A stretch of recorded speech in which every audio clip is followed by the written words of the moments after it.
The Wonderful Wizard of Oz. Chapter 13. The Rescue. The Cowardly Lion was very happy to hear that the Wicked Witch had melted from a bucket of water. Dorothy quickly opened the gate of his prison and let him out. They went into the castle together. The first thing Dorothy did was call all the Winkies and tell them they were not slaves anymore. The yellow Winkies were very happy. For many years they had to work hard for the Wicked Witch, and she was always very cruel to them. They decided to make this day a holiday from then on. They used the day to eat a lot of food and to dance.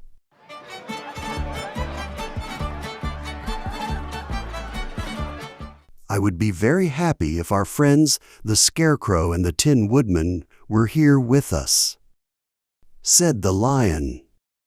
Do you think we could save them? The girl asked nervously. We can try, said the Lion. They called the yellow Winkies and asked them to help save their friends. The Winkies said they were very happy to do everything they could for Dorothy, because she had set them free from being slaves.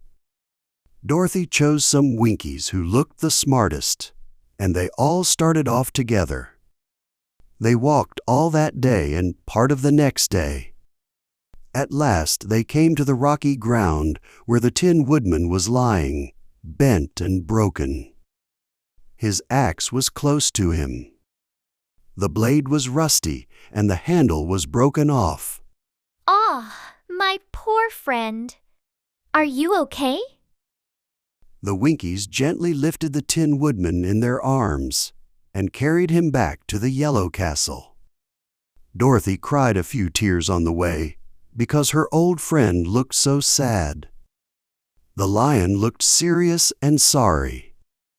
When they got to the castle, Dorothy asked the Winkies, "Are any of you tinsmiths?"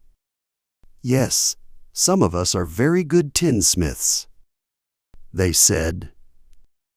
"Then bring them to me," she said. He'll fix these broken things.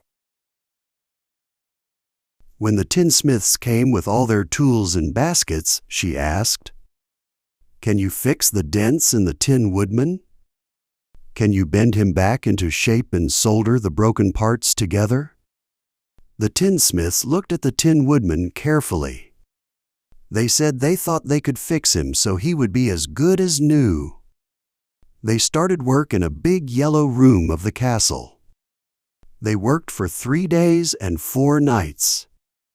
They hammered, twisted, bent, soldered, polished, and pounded his legs, body, and head. At last he was back in his old shape, and his joints worked well again.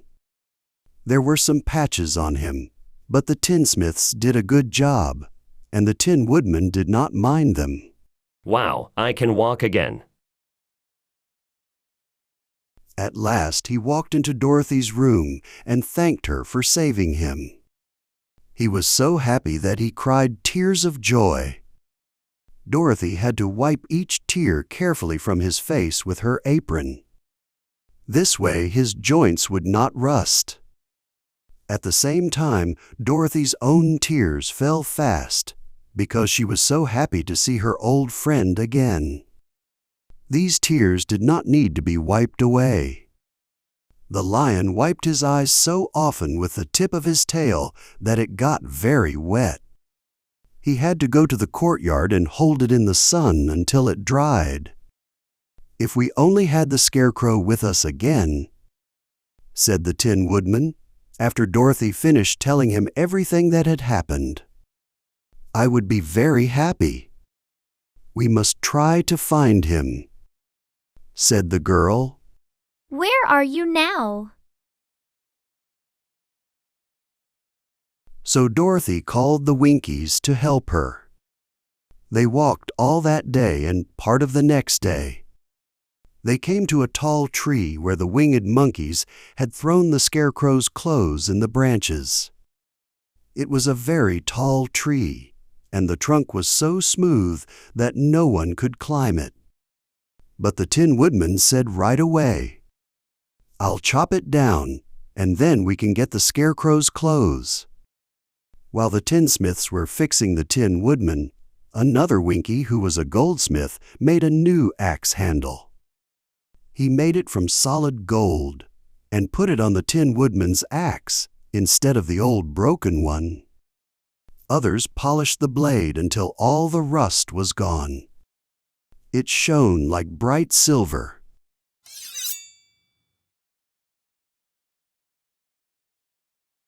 As soon as he spoke, the Tin Woodman started to chop. In a short time, the tree fell over with a crash. The Scarecrow's clothes fell out of the branches and landed on the ground. Dorothy picked them up. She had the Winkies carry them back to the castle. There they stuffed them with nice, clean straw. And there was the Scarecrow, as good as ever, thanking them many times for saving him. Now that they were all together again, Dorothy and her friends spent a few happy days at the Yellow Castle. They found everything they needed to be comfortable. But one day the girl thought of Aunt Em and said, "We must go back to Oz and ask for his promise." "Yes," said the Tin Woodman. "At last I will get my heart. And I will get my brains." The Scarecrow added happily, "And I will get my courage," said the Lion thoughtfully. "And I will get back to Kansas," cried Dorothy, clapping her hands. "Let's start for the Emerald City tomorrow." Let's head back to the Emerald City. They decided to do this. The next day, they called the Winkies together and said goodbye. The Winkies were sad to see them go. They loved the Tin Woodman so much that they asked him to stay and rule over them and the Yellow Land of the West.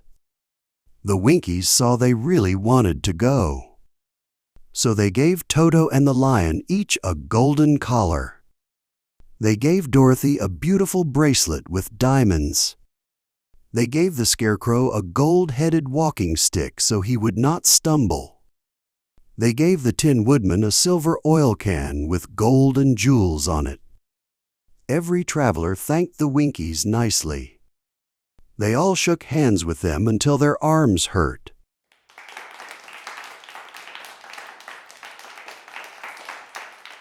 Dorothy went to the witch's cupboard to fill her basket with food for the trip.